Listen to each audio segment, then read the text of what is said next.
In the heart of Lagos, one canteen reigns supreme in dishes like amala, riro, and pepper soup, so irresistible that even the most devoted husbands abandoned their homes to taste them.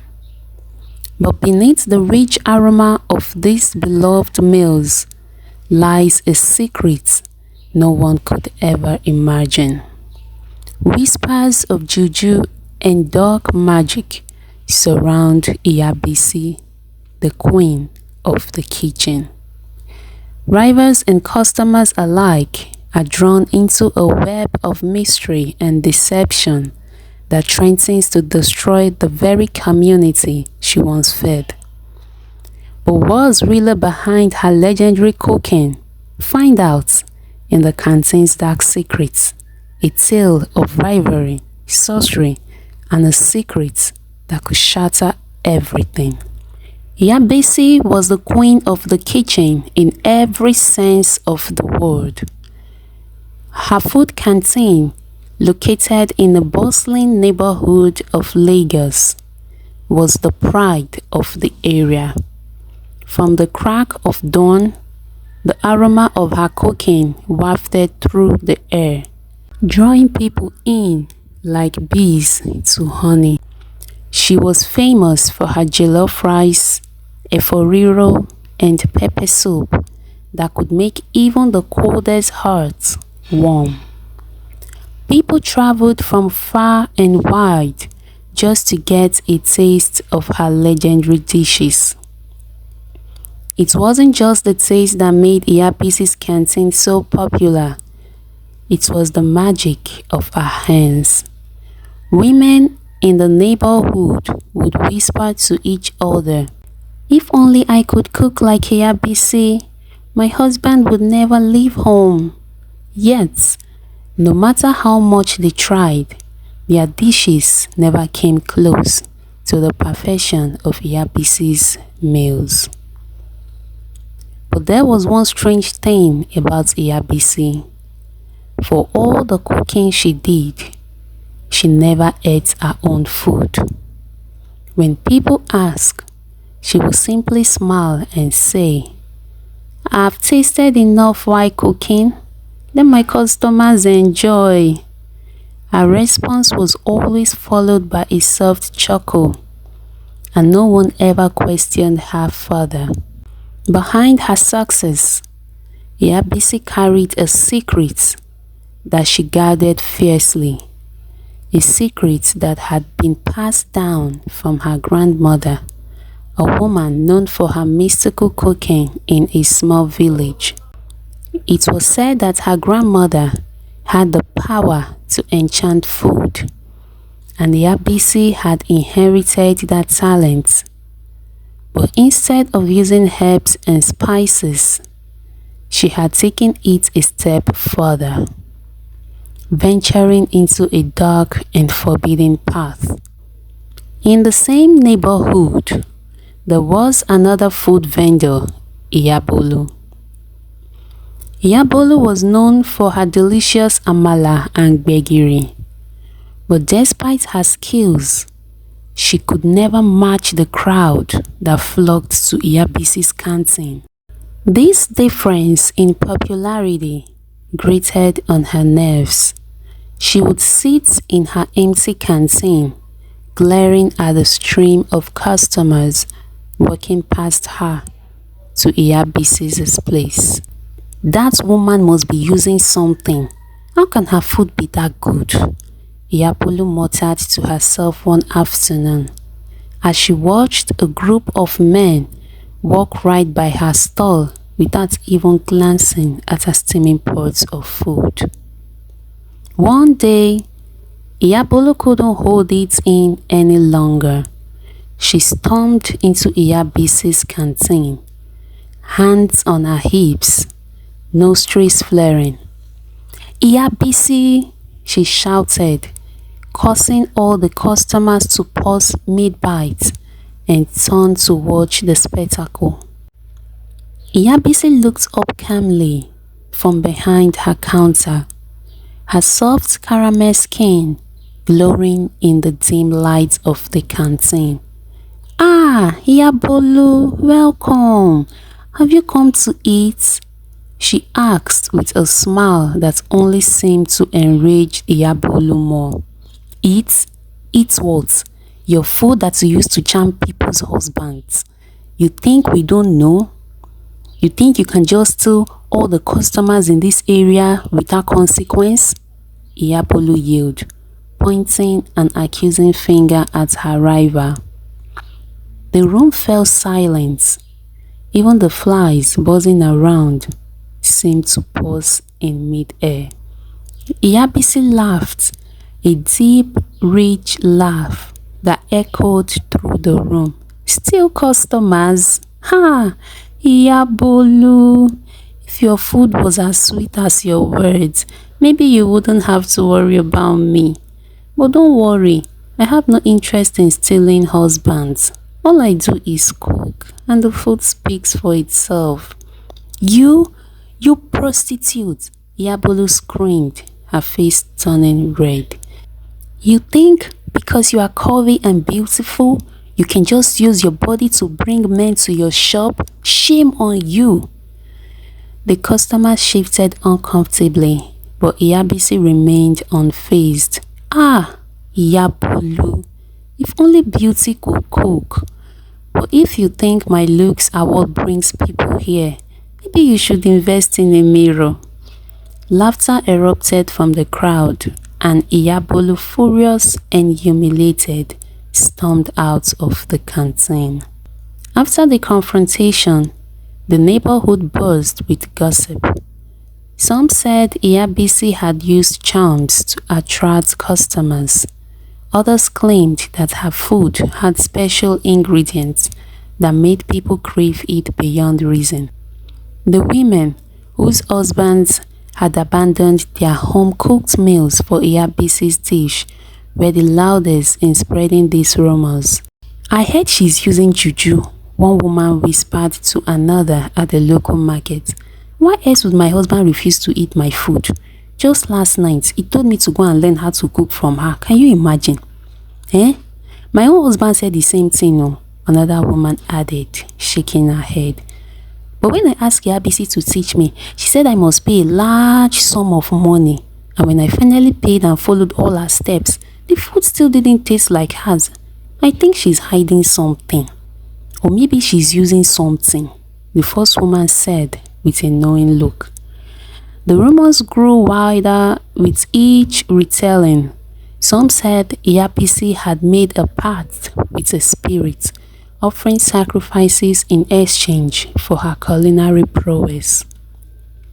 Others whispered that she had a secret room where she performed dark rituals before every meal, ensuring that anyone who tasted her food would be bound to return.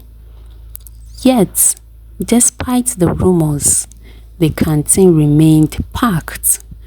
People were drawn to her food like moths to a flame, unable to resist the pull no matter what they heard. One fateful morning, Iya Bisi's canteen was as busy as ever. The aroma of her cooking filled the air, and a long line of customers stretched out the door, patiently waiting for their turn to eat. Mr. Ayo, a regular customer, stood in line, eyeing the new staff member, Bimpe, who had just started working at the canteen. She was young, pretty, and friendly, and Mr. Ayo had made it his mission to get her phone number. Deciding that now was as good a time as any, he quietly slipped out of the line and walked around to the back of the building, hoping to catch Bimpe alone. As he neared the back, he noticed a small, dimly lit room that he hadn't seen before. Curious, he peered through a tiny hole in the wooden wall, expecting to see Bimpe, but what he saw instead froze him in his tracks. Inside the room, Iya Bisi was standing over a massive pot of soup, her back turned to him. She reached into her skirt, pulled out a used menstrual pad, and began washing it into the pot. The blood-stained water mixed into the soup as she stirred it calmly, as if it were the most natural thing in the world. Mr. Ayo's heart pounded in his chest. He stumbled back, nearly tripping over his tray buckets. His first instinct was to run, but he knew he needed witnesses. He rushed back to the front of the canteen, grabbing a few trusted regulars along the way. "Come, you won't believe what I just saw. Quick, before she finishes." The group quietly crept to the back and peered through the same hole. They all gasped in horror as they saw Iya Bisi washing the pad into a different pot of food. Unable to contain their shock, they screamed. Chaos erupted in the canteen as news spread like wildfire. Customers screamed and ran out, some trying to vomit the food they had just eaten. Others stood in shock, unable to process what they had witnessed. The commotion soon attracted a crowd, and before long, the police were called. Iya Bisi, her face pale and eyes wide with fear, was dragged out of the canteen by the police. As they shoved her into the back of a police van, she broke down, confessing to everything. "It was the herbalist," she cried, tears streaming down her face. "He told me if I used my menstrual pads in the cooking, my canteen would never be empty. I didn't mean any harm. Please forgive me." But the crowd was unforgiving. Some called her a witch, others a thief of destinies. Husbands who had insulted their wives over Iya Bisi's food hung their heads in shame, unable to face their partners. "I told you there was something in that food," one of the women yelled triumphantly at her husband, who stood silently beside her, his face a deep shade of red. As Iya Bisi was taken away in the police van, the crowd began to disperse. The once bustling canteen stood empty and silent, a stark contrast to the lively place it had been just hours earlier. In the following days, the neighborhood was abuzz with talk of Iya Bisi's downfall. Some people claimed they had always known something was wrong, while others were simply relieved that the truth had come to light. The other food vendors, including Iya Bolu, cautiously celebrated their newfound customers, but also feared what might come next. And as for the women whose husbands had abandoned their cooking, they had the last laugh. But deep down, everyone wondered, how many times had they eaten Iya Bisi's food? How many times had they unknowingly consumed her secret ingredients? The streets were filled with gossip and rumors. But one thing was certain, no one would ever forget Iya Bisi anytime soon. So, with Iya Bisi's canteen permanently closed, Iya Bolu saw a resurgence in her business.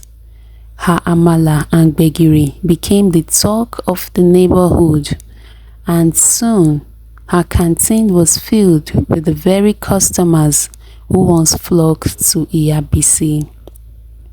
But success brought its own set of problems. Iya Bolu could feel the weight of expectations pressing down on her. The whispers about Iya Bisi's Juju had shaken the community's trust in food vendors. Every time a customer hesitated before taking a bite, Iya Bolu felt a pang of insecurity.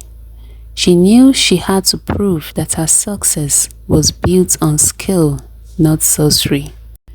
One night, as she was closing up, a mysterious old woman appeared at her door. Her face was wrinkled, and her eyes gleamed with a knowledge that made Iya Bolu uneasy. "Good evening, Iya Bolu," the old woman said, her voice raspy but firm. "Good evening, Mama. How can I help you?" Iya Bolu asked, trying to keep her voice steady. The old woman smiled, revealing yellowed teeth. "I've come to offer you a choice. I know you've worked hard for your success, but hard work can only take you so far. If you want to keep this canteen full, I can show you a way." Iya Bolu's heart skipped a beat. She had heard of women like this, women who offered shortcuts, but at a price. "I'm not interested in Juju," she said firmly. The old woman chuckled. "Not Juju, my dear, just a little help. A secret ingredient, if you will. Something that will ensure your food stays delicious and irresistible." Iya Bolu hesitated. The memory of Iya Bisi's downfall was still fresh in her mind, but the lure of success was strong. "What do you want in return?" she asked cautiously. The old woman smiled widened. "Nothing much, just a promise that you will keep my secrets and maybe a small offering every now and then." Iya Bolu stared at the old woman, her mind racing. She knew she was standing at a crossroad. One path led to continued success, but with a risk she couldn't fully understand. The other path was harder, filled with doubt and the potential for failure. Finally, she shook her head. "No, Mama, I will rely on my skills and nothing else." The old woman's smile faded and her eyes darkened. "Very well," she said coldly. "But remember, Iya Bolu, success is fleeting. When things get tough, don't say I didn't warn you." With that, the old woman turned and disappeared into the night, leaving Iya Bolu standing alone in the doorway of her canteen, the weight of her decision heavy on her shoulders. Months passed, and Iya Bolu's business continued to thrive. She worked harder than ever, perfecting her recipes, experimenting with new dishes, and ensuring that every meal she served was cooked with love and dedication. Her canteen became a beacon of hope for the neighborhood, a reminder that hard work and integrity could still lead to success. But the old woman's words lingered in the back of her mind. Every time business slowed down, every time a customer complained, Iya Bolu would feel a pang of doubt. Had she made the right choice? Would she regret turning down the old woman's offer? One day, a young girl came to the canteen. She was thin, with ragged clothes and a hungry look in her eyes. "Please, ma," the girl said softly, "can I have some food? I don't have any money, but I can help you clean." Iya Bolu looked at the girl, her heart swelling with compassion. "No need to clean," she said, handing the girl a plate of steaming hot food. "Eat as much as you want." The girl's face lit up with gratitude, and she devoured the food with an enthusiasm that brought a smile to Iya Bolu's face. As she watched the girl eat, she realized that this is why she had chosen the harder path. Success wasn't just about money or fame, it was about feeding people, bringing joy to others, and doing so with a clear conscience. From that day on, Iya Bolu made it a point to give back to the community. She started offering free meals to those in need, and her canteen became a place of warmth and generosity. The neighborhood rallied around her, and her business grew stronger than ever. And as for the old woman, she never returned. But Iya Bolu knew that as long as she stayed true to herself, she had nothing to fear. The canteen, once overshadowed by Iya Bisi's dark secrets, now stood as a symbol of hope, resilience, and the power of doing things the right way. And Iya Bolu, the new queen of the kitchen, ruled with kindness and integrity, knowing that her success was built on a foundation that no one could ever shake.